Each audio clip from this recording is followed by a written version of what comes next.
সকল বন্ধুগণ ভালো আছেন? আমরা শুকর আলহামদুলিল্লাহ বেশ ভালো আছি। আমাদের যারা স্বাবলম্বী স্টুডেন্ট আছেন তাদের জন্য মূলত আমাদের ভিডিওগুলো করা, আসলে তারা একটু ভালো করে সুদৃঢ়ভাবে কাজ করতে পারে সেই লক্ষ্যেই আমাদের কাজ করা। তো আজকে আমাদের যে ফোনটা আমরা কাজ করব এটা স্যামসাং J200H এই ফোনটা আমরা আজকে কাজ করব। তো ফোনটাকে এটাকে শর্ট বলি আমরা, এটাকে আসলে মূলত চোরা শর্ট বলা হয় এই শর্টটাকে। তো আসুন আমরা এই শর্টটা দেখে নিই আগে কী শর্ট এটা। প্রথমে আমরা পাওয়ার সাপ্লাইয়ের সাথে সংযুক্ত করলে আপনারা সবাই মনোযোগ দিবেন। পাওয়ার সাপ্লাই দেখুন কত দেখাচ্ছে, 4 3 4 3 4।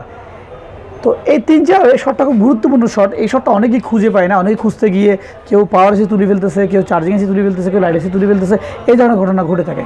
তো আমরা প্রথমেই শর্টটা চেক করবো এভাবে। আমরা দেখব আমাদের যে মুখের যেই থুতনি আছে, থুতনি দিয়ে বা ঠোঁটের এই অংশ দিয়ে দেখবো যে কোন জায়গাটা গরম হয়। আমরা গেস করতে পারলাম যে এই অংশটুকু গরম হচ্ছে, বাট কোথায় গরম হচ্ছে নট অনলি দ্যাট, বলা যাবে না যে কোথায় গরম হচ্ছে, তবে এই অংশটুকুতে গরম হচ্ছে। আমরা ডিসকাস করবো যে এই যে এখান থেকে যে অংশটুকু আছে এই অংশটুকুর মধ্যে গরম হতে পারে। এখন আপনি যদি ফাইন্ড আউট করতে না পারেন তাহলে কী করবেন? আইসি তুলে ফেলবেন। আইসি তুলে সমস্যার সমাধান হবে না, কারণ এখানে বেশিরভাগ জায়গায় শর্ট হয় ক্যাপাসিটারগুলো। আমরা যে ক্যাপাসিটার দেখছি এখানে বাদামি কালার, এই ক্যাপাসিটিগুলো শর্ট হয়, কিন্তু এখান থেকে যে কোনো একটা ক্যাপাসিটার শর্ট। তো বিষয় হচ্ছে যে এখানে কিন্তু মূলত একটা ক্যাপাসিটার শর্ট হলেও কিন্তু অনেকগুলো শর্ট দেখাবে একসাথে। তো আমরা এখান থেকে বের করবো যে আসলে কোন ক্যাপাসিটারটি শর্ট। সাথে রয়েছে আমাদের আরেকটি বোর্ড, এটি শনাক্ত করার জন্য আমরা আরেকটা বোর্ড সাথে রেখেছি যে এটার মান কত দেখায়, এটার মান কত দেখায়, দুটি আমরা সমন্বয় করবেন। তো আমরা আজকে কাজটা করবো অ্যাভোমিটার দিয়ে। আমরা ডিজিটাল মিটার যাচ্ছি না, আমরা অ্যাভোমিটার দিয়ে কাজটি করব। আসুন প্রথমে আমরা শনাক্ত করব যে এইখানে যে 3টা ক্যাপাসিটার রয়েছে, এই 3টি 1 2 3টি, এই 3টি ক্যাপাসিটার এখানে রয়েছে। তো আমরা 3টির মধ্যে আমাদের কাছে ডাউট লেগেছে যে মাঝখানে ক্যাপাসিটারটি শর্ট হতে পারে। তো আমরা এটা মাপবো।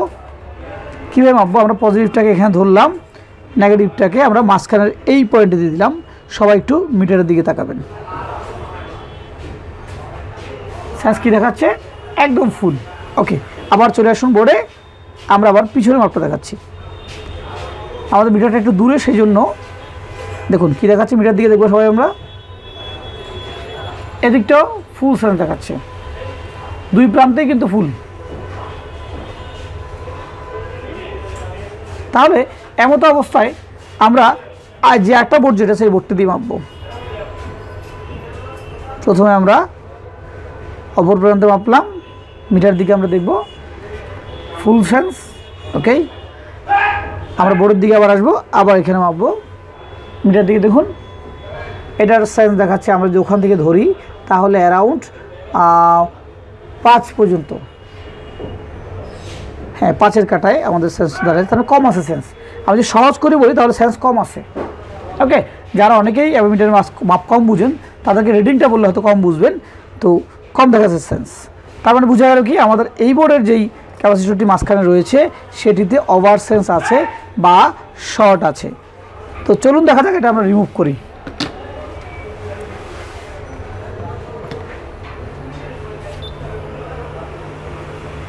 আমরা এটিকে রিমুভ করব।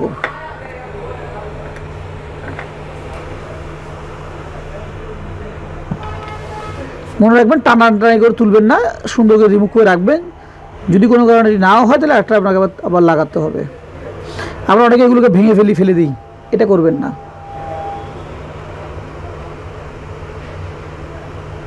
ওকে, আমরা এই জায়গাটা রাখলাম। এখন আমরা সরাসরি আবার পাওয়ার সাপ্লাইতে চলে যাব। আমাদের শর্টটি আদৌ গেল কিনা সেটা একটু চেক করবো আমরা।